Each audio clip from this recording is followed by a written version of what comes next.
Qeveria mbetet plotësisht e harmonizuar me politikën e përbashkët të jashtme dhe të sigurisë së Bashkimit Evropian, çka përbën një arritje të rëndësishme për marrëdhëniet reciproke dhe për nivelin e përkushtimit ndaj vlerave europiane, deklaroi kryeministri Hristijan Mickoski pas pranimit të raportit të Komisionit Evropian nga ambasadori i BE-s në vend Mihalis Rokas. Во извештајот се нотира дека во некои области постои одреден или ограничен напредок.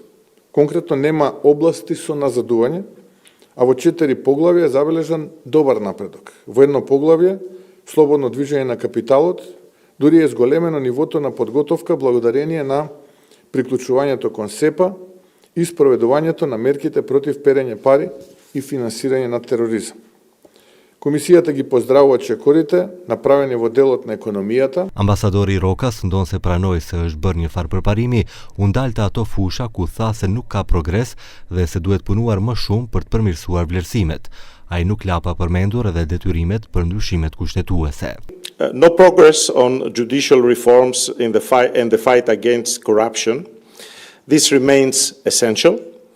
These are not just benchmarks, they are the foundation for citizens' trust and for the country's European future. It will be important to overcome political divisions, accelerate pending reforms and complete the long overdue appointments. Progress on constitutional changes remains pending, but there is a real opportunity to relaunch dialogue and move ahead with this crucial commitment.